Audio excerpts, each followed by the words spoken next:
Hello and welcome to Flippin' Through, the internet's #1 Mad Magazine news, review, and interview channel. Today, I'm sitting down with Mad artist Kyle Bridgett to talk about his artwork and his time at Mad Magazine. Before we get into that, though, please hit like, hit subscribe, leave a comment. If you enjoyed this channel, it makes a difference to YouTube, I guess, but it also makes a difference to me. Makes me feel good. Makes me feel a sense of success and accomplishment. So take the time to do that. I do really appreciate it. So I sat down with Kyle Bridgett to talk Mad Magazine. He is an amazing artist from Halifax, Nova Scotia.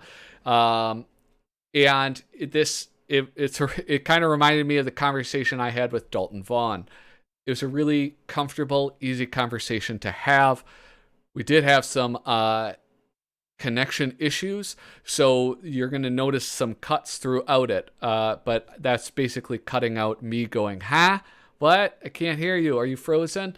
But if you want to support Kyle Bridgett and the art that he produces, which you should, click one of the links in the description. I have his Instagram, his website, as well as Freaky Magazine. And Freaky Magazine, also Dalton Vaughn is a contributor too. So with that, without any more introduction, I think we're ready to watch the interview. Hello, Kyle. Hello. Welcome to my interview channel. As we get started, one thing I like to do is have folks kind of like describe themselves as artists, just to like kind of kick off, maybe do a little introduction and describe your artwork. Okay. I consider myself a cartoonist. Like that's sort of my broad identity, but my business cards say cartoonist, illustrator, and educator. And everything sort of has to do with cartooning. So whether I'm like painting and making fine art or making comics or doing illustration or teaching, it all sort of ties into cartooning generally. All right. Yeah. That's it's one of those distinctions that I wasn't aware of until I started talking to artists, which is like, are they an illustrator or are they a cartoonist? And it's like some people prefer. I mean, there's overlap, but I kind of eschew the artist title. I feel like that's got a lot of, that has a lot of baggage. And for me, cartoonist is sort of what I identify as, more or less. Cool. All right. How long have you been working as a cartoonist professionally?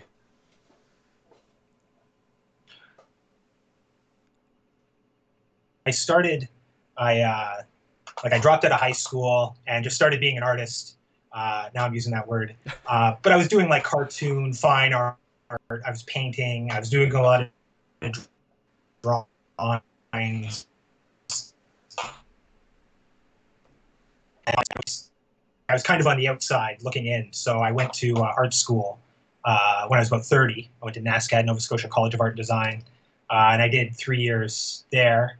And so since then, it's probably been about like 5 years or 6 years, I think. Cool. About that. Yeah. So, well, I mean, that's how council has identified me as a working artist. Yeah. Is the last 5 years. All right. What are there artists that you've taken particular inspiration from? I mean, I sort of have a few ideas, but I'm interested to hear who you feel you've taken inspiration from. You cut out a little bit at the end there, but I think I got the gist of it. I would say sort of in the early years, sort of Dr. Seuss, Martin Hanford, who does Where's Waldo. They were really big influences. Mad. I don't discriminate. I like track too, especially in the 90s. The sort of Mort Todd cracked, I think, is really good. But then also, like, I just picked up a lot of pop culture, like, crap too, like old Nintendo gaming manuals, maybe really influenced me. And like product packaging. And then later, when I got older, like Crumb and the underground kind of movement like that. And now I'm really into a lot of like French cartoonists. All right. So, or like that sort of European kind of like post Mobius kind of cartoonist. Yeah, post Mobius. I like. Yeah, Mobius included, Yeah. but like and beyond, like that sort of wave of French cartooning, Yeah, I would say. I love Mobius. He's Yeah. it's just kind of unreal. And I mean like he's had like just such a huge impact on I mean comic book and just sort of like all kinds of art. Like I feel like Mhm. I see his influence everywhere. And Yeah. Well, it's hard to pick out influences because you can look at his work and see influences on him, you know? So, uh, like for me, when I was sort of in my early 20s, people would say like, "Oh, you must like Crumb. yeah. You know, your work looks like Crumb. You must like Crumb." But when I think about it, I'd be like, "Well, everything Crumb was influenced by, I was also influenced by before I'd ever heard of Crumb."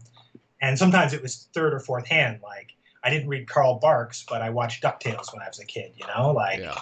so I kind of picked up a lot of the same stuff. So it's Yeah. a big ball rolling. Yeah, and like Mobius didn't work in a vacuum. Yeah, it's Oh, of course like he picked up things. Like I see um I don't know a lot about Mobius. I just know that I really like his artwork. Um okay. but it's like I read Tintin as a kid and Hmm. Hairg, I think that's how you say that. I've never said it out loud. I said it out loud wrong, I'm sure. Like I see that same type of like very simple design, but like those lines are so deliberate that they like include so much detail, even though I believe it's called, sorry, I'm an interrupter. I believe that's called clean line style. yeah, I saw an interview with Yo Svarta, who's it's spelled Juiced Swart, but it's Yo Svarta. yeah, Really. And yeah, that's what he calls it, the clean line style. That's what like Tintin and a lot of those artists sort of do. yeah. Well, and it's like that. I mean, that's like the best way to describe it. Um, Yeah. but it's like I see that with like Mobius, where it's like every single line matters. It's not like like Jim Lee, where it's like you have like lines that could be erased and the cartoon or the illustration would still convey its meaning. Like with a lot of them it's like, well, if you took that line Yeah. away it just falls apart. Yeah. So He's working on a different level. Like it's just what it comes down to. I read the Incal yeah, lately, or recently, and it's just my mind was so blown by like his artwork in it, and just like the process that him and Jodorowsky sort of took to make it. It's very interesting. Yeah. yeah, I really want to learn more about him as an artist because the other one I picked up is they did a reprint of Edina and Yeah. I haven't seen that yet, but I know I've seen the book on the yeah, shelf. it's worth it. I Yeah. mean, like I picked it up not knowing anything about it, um, but it started off like I think Citroen, the car company, hired him to do like a comic for some in-house thing they were doing, and Huh. he just continued the story on. And so it's like you read the first one, you're like, gosh, there's a lot of product placement in this. And it's I don't know if he like bought the rights off of it or something, or he just retained the rights of it. But it's such a Huh. beautiful world that he created, and such just like an an amazing story too. Um, When a lot of this stuff is hard to get in English. Like it's really hard to find unless you want to shell out money for the like the Mobius library that was made. And it was probably more than 10 years old now. Like it's expensive to get any of this stuff. So I kind of only pick it up when the price is right, but yeah, or in old heavy metals. hmm yeah. That was a world. My brother, I'm a millennial. My siblings are like Gen Xers, and so like my brother was really into heavy metal, and he had a bunch of Okay. those. And it's like I flipped through them, but I think at when I just wasn't really ready for it. So that's like a whole like subgenre of comic books and cartooning that I totally missed out on. Um, Yeah. and I wanted to like, I kind of graduated from Mad to heavy metal when I was a teenager. For some reason, I don't know. There's something about heavy metal that appeals to a teenage boy Yeah. more than Mad. I don't know. I wonder what it could Can't be. quite put my finger on. It's something. I don't know what it Yeah. is. The well, actually, that kind of brings you to one of the questions I've written down. Um, and you sort of answered it already, but you were into Mad as a kid then? Yeah, I remember when I first saw Mad. Um, uh, it was summer of 1989, and I was 6 years old. I couldn't even read Yeah. yet, and we were visiting my grandparents in Windsor, Ontario, and we were at the Zellers at the Tecumseh Mall. I remember this very vividly. And I saw the cover. I actually looked up which issue it was. Uh, bum, bum, bum, number 289. And it's the Alfred E. Newman as Batman. He's like the Tim Burton Batman, but he's got the Superman logo. And I remember just looking at it and trying to understand, like, it's Batman, but it's the Superman logo. What's going on here? Did we lose the feed No, here? I'm still here. I'm just grinning like an idiot. So maybe it looked like I was Okay. frozen. My, my little preview switched to you, so I didn't know if something Oh, happened. okay. And anyway, I remember looking at it. I couldn't even read, so I didn't know that it said Mad. I didn't know I could have it. Um, and I was just haunted by that face, Yeah. Alfred E. Newman's face. And then later that night, we were at my cousin's house, who was about a year older than me, and she had a bunch of Mad. She had started reading about a year earlier, and she initiated me into Mad that night. Like, she showed me, this is Alfred E. Newman. He's on every cover. Here's how the names are a little different. It's New Kids on the Block, not New Kids on the Yeah. Block. Here's Sergio Aragonés's Marginalia. Here's how the fold-in works. And then my first issue was the next issue, number 290, which is the Ghostbusters 2 issue with Alfred E. Newman as the ghost with the thumbs Oh, yeah, down. yeah, yeah. And I'll tell you, like, for a 6-year-old boy in 1989, like, those first three issues that I had, number 290, 291, 292, they couldn't have appealed to me more. It's Ghostbusters, Ninja Turtles, Mario Brothers, Yeah. And I was hooked. I had every issue until about probably 1998 when I switched to heavy metal. Yeah. That's pretty awesome.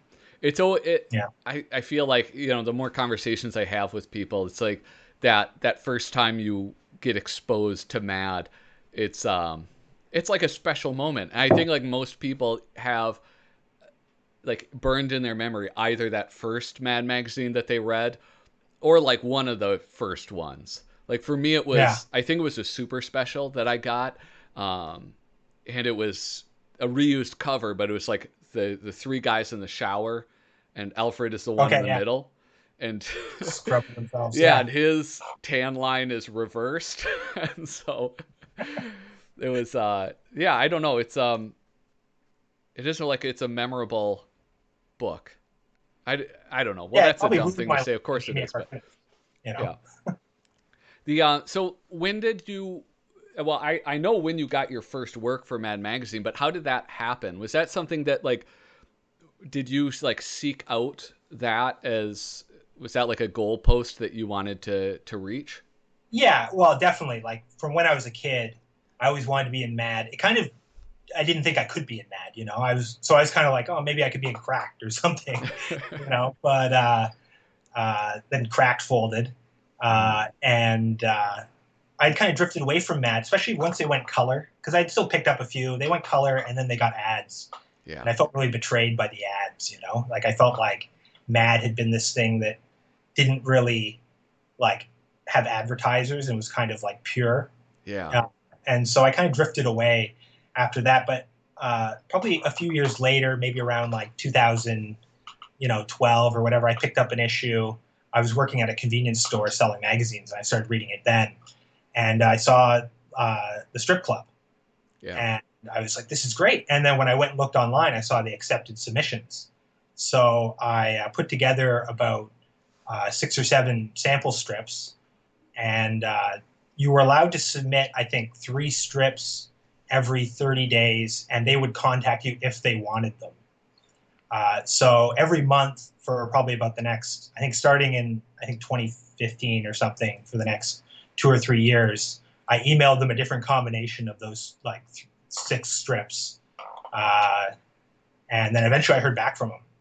just about the Nice. time I was thinking like maybe I should make some new strips. Yeah. But no, they took one, so that was Yeah. good. So that it's a story of persistence. Yeah, yeah, being very stubborn and irritating is sort of my sort of approach. So, Yeah. Well, that and then seems even after I got in, Ryan Flanders, who was the one of the assistant arts editors at the time, he said that, well, if you submit by Monday, we'll reject you or accept you by Friday. So for the next year, I submitted like 3 to 5 ideas every week, uh, and I think I got like 2 more in. So I have a box of about 100 unused comics that I sometimes go to. yeah. That's yeah, like one of the common themes for cartoonists it seems is um like rejection and Yeah. persistence. It's like I mean I used to like I have 2 kids, they're both daughters, and I've said like, you know, when my girls start dating, I would like them to date skateboarders because those are people that know the value of like failure and persistence. And now I think I can expand it to like a cartoonist or a skateboarder. Well, hopefully they rebel against you. They go out to doctors or something. Yeah. Uh, but yeah, I tell my students, I teach classes on comics and cartooning, and I say like rejection's great. Like as long as you're getting like rejections, you know someone's looking at your stuff. Um, Whereas a lot of times you're just kind of screaming into the void, not hearing anything. That's the worst. Yeah. But getting rejections is great. That's like someone looked and they said no, but I can try again. Yeah. The I'm gonna bring up on my screen. You won't be able to see it. Your website. Uh, so anyway, I have your website pulled up right now. Is it my website or my Instagram? Oh, it's your website. Actually, Okay. yeah, I could pull up your Instagram too. I was gonna show off. I don't know what's on my website right now. I'm not good at it. you are congratulating us on finding your website and this excellent taste that we have in websites. Oh, good. But on I stand by. uh, you have some of the mad cartoons that you made. So that's why I brought this up. Uh, Ah, yes. and so, you know, I was talking to Noah Van Sciver. That was like the first. He's incredible. Actually, He his work is phenomenal. Yes. Yeah, Yeah, I mean, I bought a bunch of his graphic novels after I interviewed him, and I was like, gosh, why didn't I read these earlier? And yeah. I really like One Dirty Tree. yes, yeah, and Yeah. you know what? It's kind of interesting because here I'm gonna disappear this so we can it's so that I can actually see you. Um, it's interesting because he has like these very kind of mixed feelings about it because it was like this emotional project, but I think it also caused some tumult within the family. Oh, I Um, bet. Yeah. and but I mean, it's like, I get that, but man, it's really good. Yeah, a lot of his other work is like biographies and stuff like that, and I think his work looks great too. But there's just something about that particular book that's really good. Yeah. Yeah, it's autobiographical stuff is like, you know, it can sometimes fall flat, but Oh it's, well, you know, he's doing biographical stuff of other people. So I think he did like a Grateful Dead book, and he did Lincoln. I think he do Yeah. yeah, but I think he's also well he did oh shoot, what's the big one they did? Was it Bukowski? Oh, yeah, Fonte Bukowski, but that's Yeah. fiction. That's like Oh, a is it? character that he created, yeah. Oh, I didn't know that. And I haven't actually read that. it's really good, and they did a collected volume. But I mean, like, Oh, just speaking generally, sometimes I have a hard time reading biographical or yeah, autobiographical comics. Biographies are fine, but you know, because sometimes it's like, you know, your life isn't as interesting as you think it is. yeah. Um, but I mean, I thought that was like, as far as like autobiographies go, that was like, it was pretty amazing. Um, I mean, it depends who's writing it though, because you know, like I can read stuff from Crumb that's like autobiographical, but I'm not into like the American Splendor kind of stuff. I get like if I read PCAR for too long, I just want to go do my own dishes. Yeah. Just Yeah, it's like a reminder of like not wanting to slip too far. I got to make my yeah, bed. I got to get my life together. you Um, got to have something that makes your life interesting. I think when you're depicting it, or the way that you depict it has to be interesting. yeah. So Yeah, absolutely. But so like when I was talking to Noah Van Sciver, I was um, I was like, man, your stuff's dark. Which brings me to your artwork for Matt. oh, is it dark? Uh, yeah, some of it, yeah, some of it, it gets a little dark. It's funny, but um, oops, here, I'm gonna bring it up again. Do you remember what is the title of it? On your website, it's about killing, and it's About killing. yeah, we have a little bear who Oh, is. that was never in Mad. But Wait, are you sure? I thought that one yeah, no, made it. I actually did that when I was in university. Oh, okay. I'm misremembering then. But right below it, the Rooster Games one. Yes. That one was in Mad. Yeah. All right. Yeah, that was your I guess that first one's one. kind of dark too. Yeah. I was My concept when I made originally it was called Silent but Deadly, yeah. and they didn't like the name, so we went with Humor While You Wait. Yeah. That was my alternate name, which I like more actually. Yeah. And the concept was a silent comic that was extremely violent. And I thought maybe that would be kind of my hook to get into Mad. Yeah. Well, I like it. Do not misinterpret my saying it's dark as my not enjoying it. It's one of the things I do like the gruesome stuff, like Tom Bunk. I always enjoyed Yeah, kind of for that, like like you have like the popping the pimple one. It was like yeah. before pimple popping became a cultural phenomena. Um, so He was into it before it was cool. yeah, exactly. But one of the Yeah, I don't things, know, I just like all that stuff. I like drawing cartoon gore for some reason. yeah, is that There's probably something wrong with me. I think. I don't know. maybe there's something wrong with all of us, right?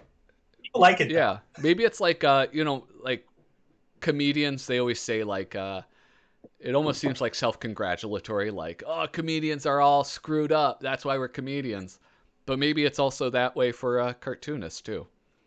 I don't know. People get offended by stuff I draw, and then I can never figure out why exactly. But then if I stop and think about it, then it makes a lot more Yeah. sense. I don't know. Cartoons just don't tend to offend me ever, so Yeah. I just think they're cool. So you kind of touched on something about like wanting to do the silent and gory. Yeah. But like in terms of that was what I was wondering if like that was something that you did like consciously creating a silent cartoon for Mad Magazine, or if it was something that just sort of naturally happened. Uh, well, I mean, that bear comic that you pulled up, Yeah. that was actually a project I did in an illustration class in NASCAD, Hmm. and that actually was right before I made uh, my first run of Humor While You Wait. So I submitted till Mad, Yeah. uh, and so I had actually written a whole bunch all at once, and I just realized like, hey, this is really fun to do. And then when I started looking to submit to Mad, I thought, how can I differentiate myself? And I thought, okay, well, no, not a lot of people are submitting silent comics to uh, the strip club. And also, I started reading Mad before I could read. Yeah. So I really appreciated those silent comics. That got me into it. So I always felt like that was a big part of Mad, was that you didn't have to be able to read to enjoy it. Absolutely. And even when you look at like Proeus or like Aragonés, um, neither of those guys speak great English, or did at the time. Hmm. So, but they were able to be in Mad because they didn't use words. So, Yeah. The well, and also like Don Edwing, he used to do a lot of silent stuff. I might be, yeah. or am I thinking of? Well, he wrote for Spy versus Spy sometimes, Yeah. and I think he was one of the ghost artists after Proeus stopped. But he was definitely one of my favorites as a kid. I feel like he's really underrated at Mad. Oh, absolutely. And I like there's something about um, I mean, like I don't know if he invented it. In my mind he did. So like whenever I see the gag of like the two guys hanging in a dungeon, I think like Oh yeah. it's like, oh, you're copying him. um, Oh no, because Severin, I think, used to do. They were called hang-ups in oh, crack. So oh, and always be like people like hung up against a wall. yeah, But I don't know if he. I think that was a trope at the time. okay, I remember having little rubber uglies, like little rubber yeah, toys of like torture victims that used to be able to buy in the 80s. And they were like hung up rubber, like rib showing yeah, uh, characters. So I think that was just a popular trope at the time yeah, okay. when torture was funny. All right. Well then, yeah, it's yeah, like in my mind, like whoever I assign ownership to, I get like defensive of them. So You might be right. You might be right. I yeah. mean, Well, that's well, it I just remember seeing those in old cracks. So that's where I would. And I've tried to write a few where it was like set in a dungeon or whatever, and I had to go digging to make sure I wasn't stealing inadvertently. yeah. You know? The well, and like Cracked did have some overlap. I think it was like they got Don Martin, and that was like a Yeah. real big thing. They lured him away from Mad Magazine. Um, Well, I mean, in sort of Don Martin's defense, there, like he had an issue over reprint rights, hmm and so he left Mad, Yeah, uh, like sort of angrily, like on bad terms, and then went to Cracked. yeah, So, I mean, it's not like they lured him away. yeah. That's well, and I'm a that little you know defensive. that is an important distinction too. Yeah, Like just being like kind of pissed off at being wronged, uh, and certainly in the comic industry, there's a lot of that going around. You know. that's like my whole life is probably just trying to get back at someone who wronged me when I was 5 years old or something. That's the best part of being an artist, like is one day you'll be famous and then everyone will eat their words. Yeah. But the I mean, I'm but going back to the silent, like the silent element of your comics, because I mean that's like for in my estimation, like a really difficult way to write a story, because like you do have to write it, but you can't rely on words, yeah, and I so guess. I mean, when I submit to Mad, or when I used to submit to Mad, yeah, uh, I would submit a sketch, but then underneath I would have a description of all the panels. hmm Um, and I found that really helped get it across, because sometimes it's the challenge is not losing the reader, yeah, because it's easy with a silent comic for someone to take it the wrong way. So usually when I finish drawing up a rough draft, I'll show it to my partner, and then she invariably doesn't understand what's going on. She'll be like, "Well, why was this in the first panel?" yeah, And then that's how I'll sort of like whittle it down so that I can hopefully guide you to where I want you to be yeah, at the end. But I don't really find it that different than writing, because with comics you're always kind of writing visually anyway. So a lot of the writing, like the actual like typing words, is just dialogue. hmm And so I don't know. I kind of fill that in after anyway. So yeah. Well, yeah, I guess yeah, because it is like they are sort of co-equal, the yeah, visual and the the sometimes there is overlap, but it's like I bring up comics in my classroom a lot just because it's something I enjoy, and it makes sometimes boring subjects more bearable. But hmm like explaining to kids, like if you're going to draw something, you're not going to show a guy walking and say, "I'm walking to the store," yeah, because that's completely redundant. But mhm.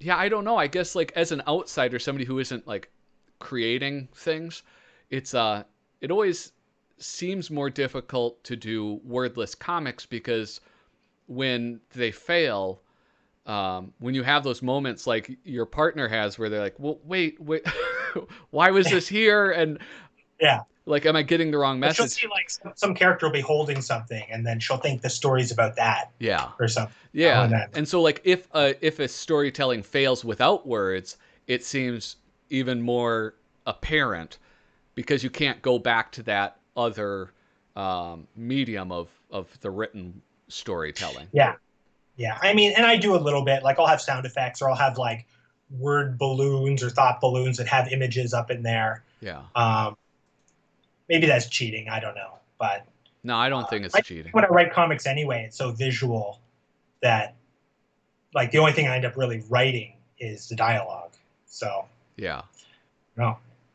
The I'm flipping through, um, like here we go. Here's one I'm gonna bring up on the screen. It's the Son of the Beach. Was this one? Oh yeah. Did that make it to Mad? No, that was actually a rejected Mad Okay. comic that I ended up doing for some other like small press publication. Yeah. See, I So got all confused. I went through your website and then I pulled all of my issues that you have artwork nice. in, but I didn't take any notes. So, so now I'm having trouble remembering what I think was I have there.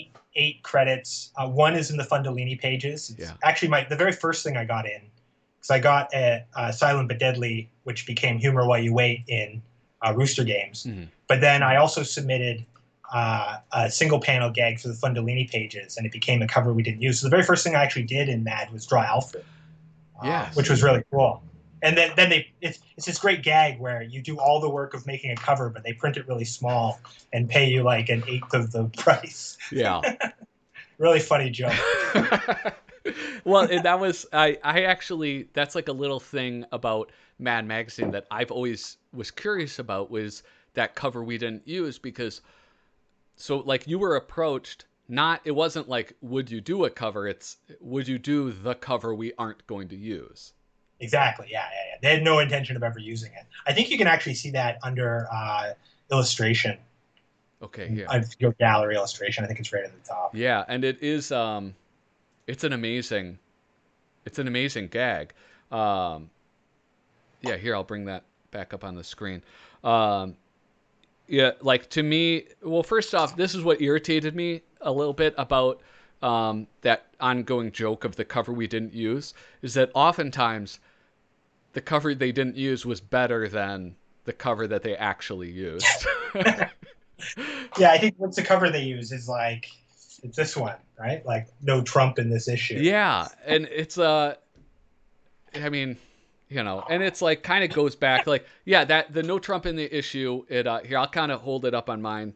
You Nice. know, it's the constant. You know, they've done it before where they'll have something big and then the subtext.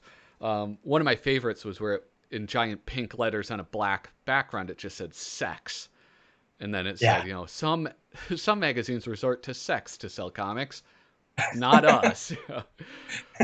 But I mean, certainly, like this visual gag that you did was, I mean, it's better, and it actually I think is very much in line. I really, when artists come on here, I kiss their ass a lot, and I mean it. It's like to me, it goes back to the old school visual gags, things like Norman Mingo was doing, like oh yeah, here it is. Like one my favorite cover is Yeah. you know with the donut that's empty in the middle. What's neat is when you draw Alfred for the first time, is they want you to trace Norman Mingo's. So they sent me like some the Norman Mingo, the famous portrait, and I had to do like a traced sketch of that Yeah, and send it in to show my chops, basically, yeah. or I could draw this, That and then they did it like the size of a business card. well, and that like that makes sense to me. I mean, like if he that's like the definitive. Yeah, I almost said the definitive Norman Mingo. What's the guy's name yeah, again? Now I've forgotten it. Alfred E. Newman. yeah. Oh, there you Yeah. go. Yeah. But that's interesting though. So they have you trace it and then send in your own. Do you? I have a question. As far as like how you work, are you a digital artist or do you do pen and ink? I mean, now I just recently switched to pretty much all digital. Okay. I haven't really touched paper in like 6 months, but at the time I was mostly analog. Yeah. So I drew like that cover. I drew like ink on paper, and then did the colors on a separate layer, Okay. or I might have like photocopied it and colored a photocopy with markers, like design markers. And then I went in on a computer and I like faded out the background and the tattoos and stuff to kind of push the gag forward. Yeah. Here I'm kind of But yeah, zooming in a little bit. Oh, I can't. all of my mad stuff is going to be Yeah, you might not be able to zoom on that. Yeah. Um, But my website sucks. Sorry, yeah, it's but yeah, like what you're describing though is like that's I was kind of curious about that because yeah, the other tattoos are sort of like there's like a higher opacity and also that stuff in the background. Um, yeah, that's pretty cool. Oh, yeah, I keep clicking it and switching over to something else. Um, yeah. Or going to that like a kid's book cover or whatever. yeah. Um, So it really pops. Yeah, that like the hand with the I just love it. I mean, I think that's like it's such a classic Alfred E. Newman image. it actually came from my sketchbook with there's like a bowl haircut unibrow character that I think is in my very last Mad thing that I got, and I did a full page, and my name actually doesn't appear on there. But uh, he was doing it, and then when they saw it, they said, "We like this, but we want to make it Alfred E. Newman." So Yeah. I was like, "All right, my guy's out of here." Yeah, whatever you say. It's great. I always tried to be very obliging to anything that like any suggestion that Mad gave me or anything. Yeah. I trust their opinions. Yeah. So Um, so I when you're working, you crossed over. You did work like it was like 444 was your first issue, and then yeah, you made it all through into the reboot. Um, like yeah. from a creator standpoint, did much change when like Bill Morrison took over and they moved to Burbank and all that stuff? Well, I was really excited. I thought like I think Bill is great. I thought Bongo Comics is great. Um, I thought they did some really interesting things at Mad, and I just started submitting all my old rejects, and Yeah. all my work, all of my work that appeared in the new Mad was rejected from the old Mad. So I like that. Yeah. Um, and I don't know. I thought it was really good. I liked the old Mad too, but I thought it was a little bit kind of stale in the way that it was like always the same thing over and over again. And I thought Bill was doing exciting things. Yeah. So it can't be in New York. I'm glad they were doing sort of different things. I wish I'd gotten in that first issue though, because when I was a kid, we used to think that Mad #1 must be the most valuable thing in the world. We used to tell each other like horror stories about people getting lost in the woods and having to eat their copy to survive. And then through like a weird fluke of sort of accounting or whatever, I end up in Mad #2. Yeah. Well, if Mad number one is the most important, Mad number two has to be the second most important. I So, don't. Well, you can buy a copy of Mad #1 for like you can buy a shitty copy for like $1,000 or something. yeah, So it's not that valuable. yeah. I think yeah, it's I'm working on I want to collect the entire span of Mad comics and then in Mad magazine. And I love the comics. I'm just enamored with them. I love that like first run. They're probably behind me on the shelf here, the Mad Archives, and I've read them like 100 times. yeah. What Mad Love 'em. archives do you have? Is it the one by Russ Cochran? I don't know. It's the what is it? These DC comic ones. It's 4 volumes. Oh, okay. Um, it's Yeah. like hardcover. Yeah, yeah, yeah. Nice prints. The papers like feels kind of newsprinty. Oh, okay. Um It's really good. yeah, I have a set of four. They did this guy, I don't know, a publisher, Russ Cochran, Okay. produced um, all of like EC's library in like these Okay. hardbound books, and they all came with like these nice boxes, like sleeve boxes for them to go into. I've seen those. I've seen those. I wasn't sure if because I already have so much of that stuff. Yeah, I'm kind of reluctant to uh, buy like EC collections when and then find out I have half of them. yeah.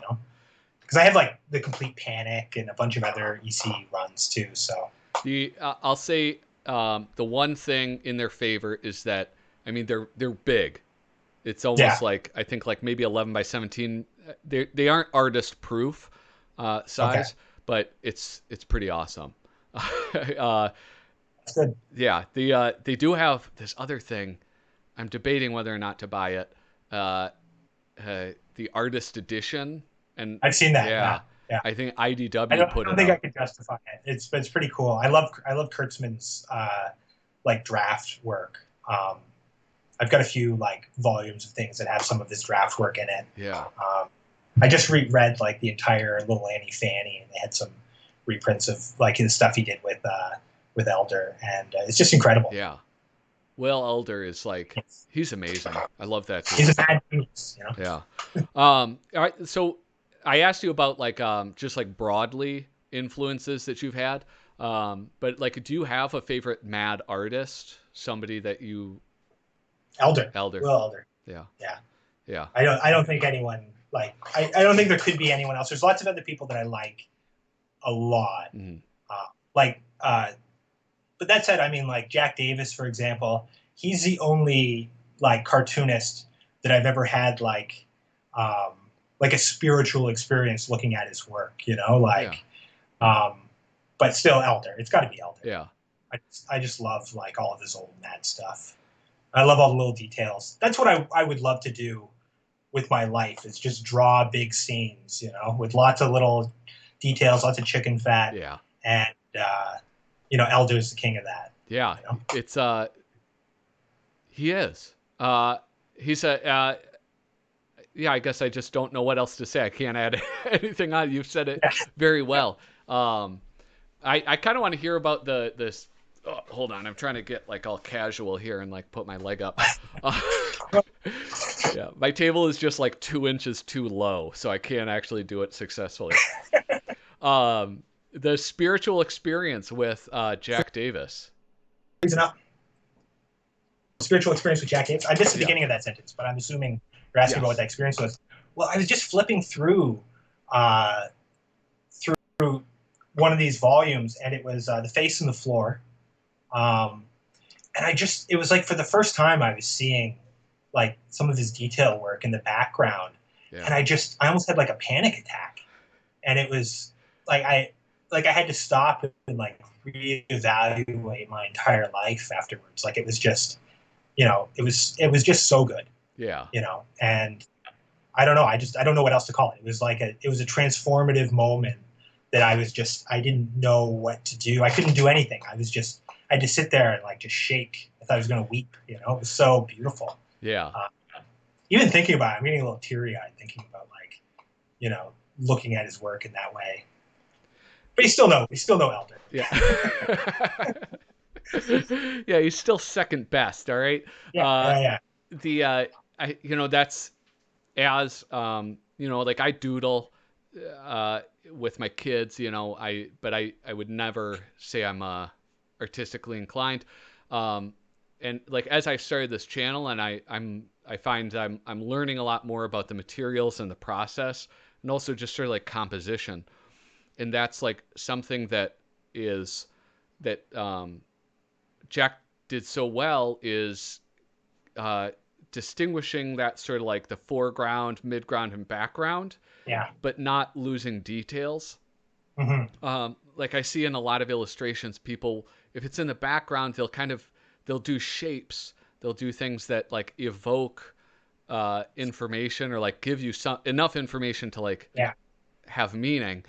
But like he is incorporating like 50 different faces in the Yeah. background of scenes, and it's just it is unbelievable the amount of details that he crams in to And everything's illustrations. so like smoky. I find like it's like everything's through a smoke filled room. Like there's just atmospheric perspective is what sort of one thing that Davis does really well. You know, some of his like record album covers have really cool art where you can like look back into the background and it gets so smoggy. Or some of his Little Annie Fanny work is like that for sure. Yeah. Going through Little Annie Fanny, like I said, some because there's all sorts of people. Usually it's Kurtzman and Elder, but sometimes it's Kurtzman, Elder, and Davis. Or I think there's even one time where it's Kurtzman, Elder, Frazetta, and like maybe Davis or something. Yeah. And I had to hand it to him. Like his stuff was the best in that whole volume. You know, stuff that he was involved on. Yeah. I was about to pull up some Little Annie Fanny. Uh It might not be appropriate for you. Oh, it was a Playboy cartoon. But it's Yeah. beautiful. Beautiful. Yeah, I just typed it in and I was like, oh, never mind. Yeah, probably not appropriate. Yeah, look up Little But Annie Fanny though, for all the viewers. um, yeah, it's or Trump. If you've ever seen his work, I believe Davis was in Trump, which is like the book that Kurtzman did uh, with Hugh Hefner, Playboy money after he left Mad. yeah. There's only like 2.5 issues, but Well, there was they're Humbug, which he started, Humbug's incredible and then there too. was Trump. I think I think Trump.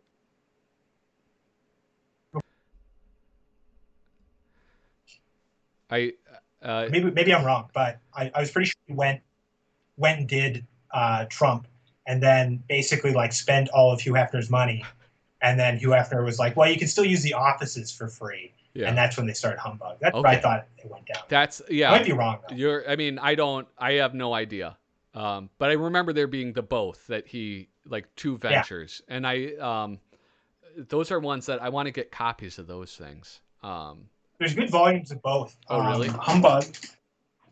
There's like a 2-book volume. It's out of print right now, but you can still buy it if you're willing to spend the money. Yeah. And then Trump is like there's a big book version. It's really good. Yeah. All right. Nice. Yeah, that's I do like having paper issues, but like some of that stuff, like to get a decent copy that I could actually like look through without Yeah, without it like falling apart in my hands. that's all I care about really. I don't have a lot of like valuable comics, or I don't really collect them. I like all of my Mads from when I was a kid. I read till they fell apart, Yeah. and I've recently gotten them all back because a friend also had them and gave me like a box of his old ones. But Yeah. I just I like books I can look through. You know? Yeah. Well, and that's And like that's what I care about. I have a bit of a collector's mentality.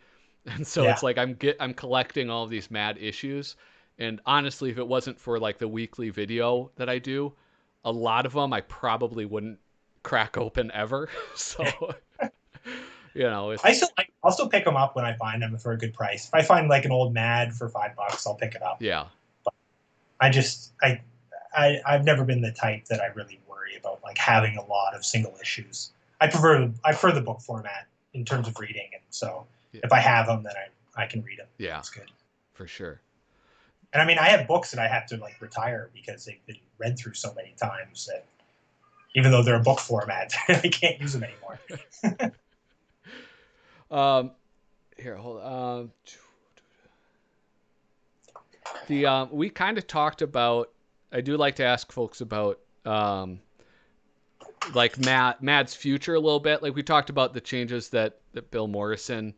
Actually, you know what? Yeah. Before we talk about its future, I want to go back to Bill Morrison a little bit because one thing that I really appreciated was like kind of maintaining things like and like sort of bringing back more of the comic storytelling, like multi-page stories that he was putting in there that I like kind of reminded me of more of Mad comic book. Yeah, yeah. Well, I mean, he was evoking that with the redesigned logo was sort of very evocative of the the original logo. Yeah. More so than like it was a little bit different, but it was very close to that. Yeah. Um, and I thought initially when they were closing down, I thought that was the logical way to go. Was like if you're only going to be in comic stores, turn it back into a comic book, and then maybe comic collectors will buy it.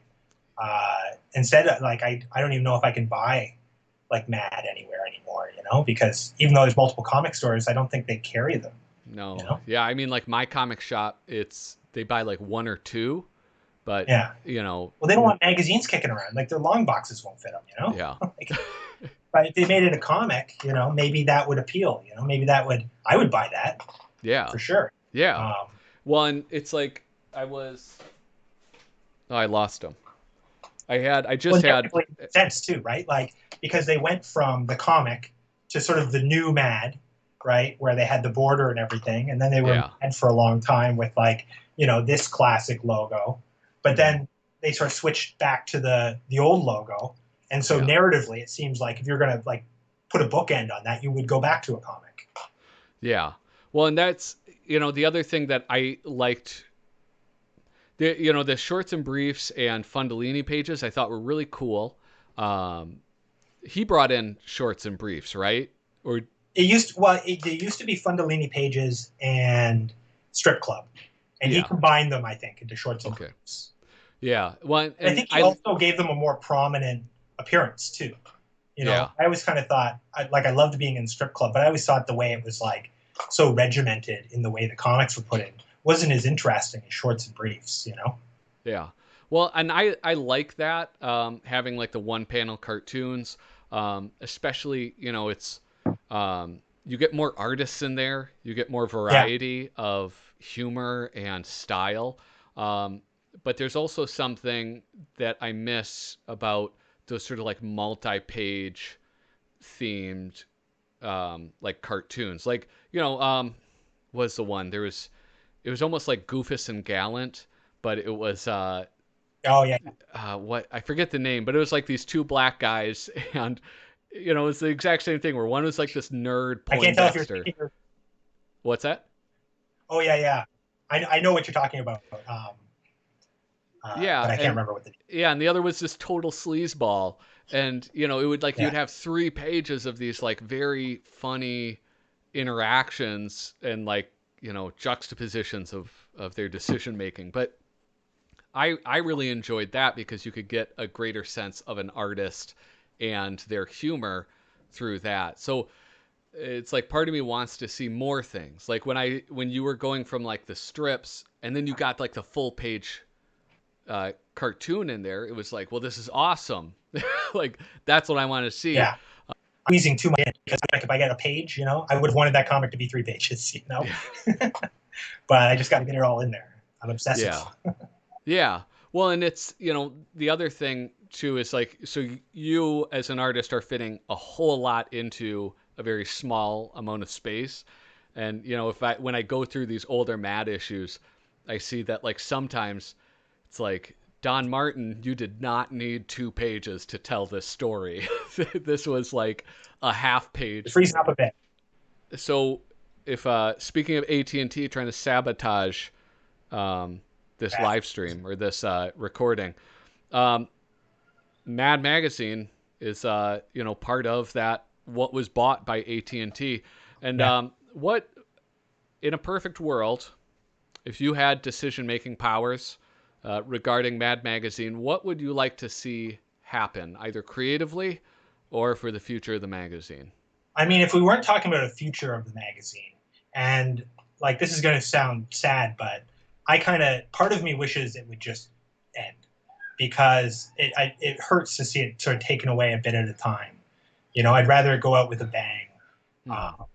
and stop tugging my heartstrings. It hurts every time I see like people come and say Mad's dead, and then someone will be like, well, not really, because there's one new page every month. Um, but hopefully it'll come back and somehow. And like I said, I think as long as they're not going to be on newsstands, I think a comic format's the way to go. Hmm. I think they should sort of revert back to a comic format, not like a 32-page comic, maybe like a 64-page comic, something slick, Yeah. and do it that way. That's the market it's in. It's in the direct market. It should be marketed in that sort of way. Yeah. And then hopefully they would bring me back and I would do all the pages. Yeah. So if in this you with you having creative control now in this scenario, would you want it to be like more long form storytelling or kind of just comic size with a mixture of what they've been doing? Well, I like a mix. I think even the old comic, like they did parodies, but they were usually not very long. Hmm. Is the life of Harvey Kurtzman as an artist or whatever?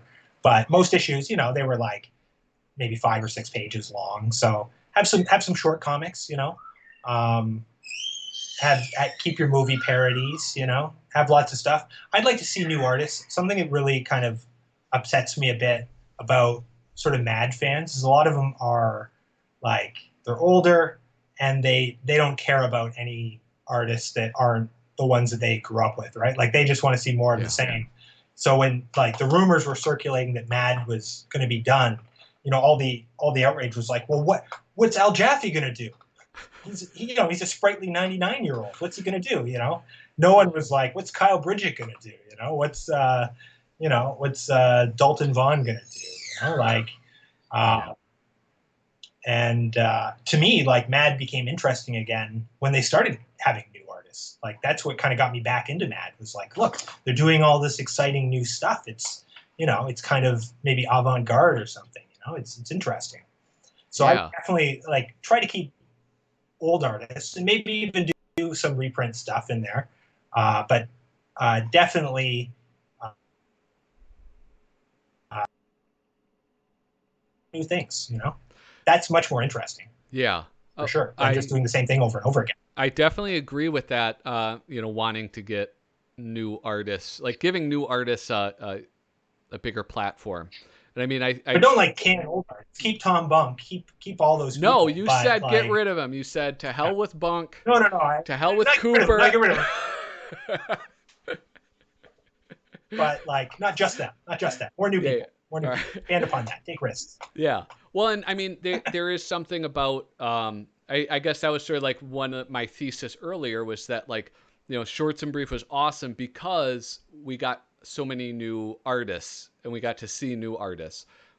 But it was unfortunate because there was such a constraint to it that Yeah. you didn't get the same amount of freedom that artists coming up in the past had of like full page spreads or maybe more than one page. um, I do think one thing that's cool is like with Shorts and Briefs is seeing Peter Cooper do something that's not Spy versus Spy, and Yeah. seeing his sense of humor in come out in a different way. um, so I think like having room for other people to do things is pretty darn important. Well, but I mean, they brought in Luke McGarry. I really like his work. I think he's really, really funny. Yeah. Great on Instagram. And some other people that weren't in that before. So they were definitely moving towards having more.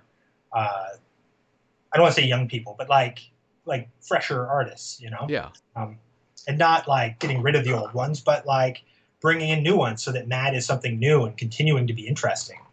But Yeah. I think a certain segment of the readership isn't interested in things that are new. And the thing about Mad is everyone's favorite run of Mad is the run that they grew up with.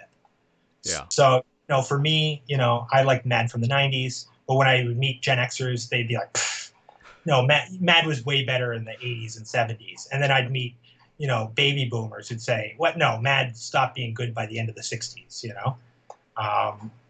And so that's just how it is. It's got to be fresh because you're not going to bring in those young eyes. I've got a student, Jack, who he does a comic on Instagram. I sort of help him. I sort of edit it or whatever. And he's a big Mad fan. And I remember him saying to me when it looked like Mad was done that he was sad because he was never going to be in it. And that made me feel good because I had been in it. But, Yeah. it's like you got to bring in those young people like that. You're not going to do it with jokes about LBJ. Yeah. Well, and I think that's it's good to bring people. it's like as far as like bringing people in. I mean, you know, I guess I don't know if this is true at all, but I mean like in terms of where a cartoonist can be, I think more silly. Mad Magazine is there. Whereas if you're a cartoonist and you're Yeah. submitting to the New Yorker or other sort of like news organizations like that, you don't have that same level of sort of absurd silliness, goofballery. Yeah. I just illustrated a book and they definitely scrubbed out most of my fart jokes. Oh gosh. Well, and that's actually we should talk. I would like to talk about other irons that you have in the fire. Um, Actually, I have to go and check on the girls pretty soon here. But if people want to support you or see more of your work outside of Mad Magazine, where can they go? What can they do? Instagram is probably the best place to follow me. I'm at Little Cozy Nostril. and I post there pretty regularly. There's also my website, kylebridgett.com. And I'm on Facebook too, under Kyle Bridgett. I have an artist page, but I don't get push notifications if you message me there. Okay. And I do have a bigger comic project that's going to be released actually on Instagram, that I got a grant for from Canada Council. And that will probably be starting up about mid-September. And that'll be like probably 2 or 3 times a week for, I don't know, 6 months or whatever it takes to show it. And then later it'll come out in print. Okay. So is that going to be on your Instagram, or will it be a separate one? I haven't decided yet. I don't know what's the right move. But if you follow my Instagram, I'll post about it on there and redirect people over, or I'll just start a new one. All right. I'm lazy, so I'll probably just start with my own. Yeah. And I'll lose people who aren't interested in that comic and gain new people. Yeah. Who I'll lose later that are interested in what I do after. Yeah. Well, if when you get ready to like launch it out, if you do a separate Instagram page, or if you're like before you start posting it on yours, if you want to come back on and talk about it, we could absolutely do that. Maybe we can do a like joint review of something, of an issue or something. Also, cool. I'd like to shout out to Freaky magazine. Yeah. Andrew Farb publishes this. He's also a mad artist, and I'm in that as well, continuing sort of on. So you. Oh, sorry. Yeah. I love Freaky. And if you love Cracked, yeah, really I don't. Freaky. I hate Cracked magazine. I'm not really basing it on. I was wondering about. I was wondering if you would be an. Yeah, I just remember, my uncle got me into Mad Magazine, and he would always talk shit about Cracked, and I was like, well, I guess I hate Cracked then. So. I mean, Cracked, like, say what you will, sometimes it wasn't good, but when I was reading it in the 90s, it was pretty exciting. They were doing things that Mad wouldn't, publish. Yeah. And I mean, Dan Close was in there. I think it's great. Yeah. I don't know. I support Crack, but I mean, it kind of fizzled out really bad at the end. And I think in the early 80s, it was really trying to be a copy of Mad. Yeah. And that hurt it. But in the 90s, it was really. I got a stack of them. And so that's, if you want to do a co-review, maybe, because I'm very ignorant on it. I'll send you some pictures of what I got. Not nice that you're ignorant about that. That'd be fun to do a Cracked, yeah. Yeah, all right. But the Freaky thing, that's I think that's a Patreon, right? And you can subscribe to it through Patreon. Wait, I'm sorry, you cut out for a bit there. Oh, Freaky, the magazine that you're in, they have a Patreon, Freaky? Right? Yeah, you can subscribe there. You can also just contact Andrew and get them. Okay. And they're for sale in a lot of places. Like I can actually buy them in Halifax. Okay. I can just go to the comic store and buy it. It's there. So. Oh, nice. So if wherever magazines are sold, Freaky's sold, I guess. All right, excellent. That's good to know, and I'll put a link to all that stuff, your social media stuff as well, in the description of this video. Kyle, thank you so much for taking the time to chat with me about your art and Mad Magazine. Thanks, it was fun. I'll keep watching. All right, toodaloo. Do you have like a sign out? I just say toodaloo usually. That's it, toodaloo? Yeah. You don't have like a stay mad? Oh. Well, now what, me worried? Now I feel inadequate. Jeez Louise. Well, now I'm criticized. I'm sorry. I don't mean to criticize you. I thought maybe there'd be like a big. I'm not an artist, okay? I don't have that. I don't have that ability to rebound from criticism like you. I'm sorry. Okay, so toodaloo. All right, toodaloo.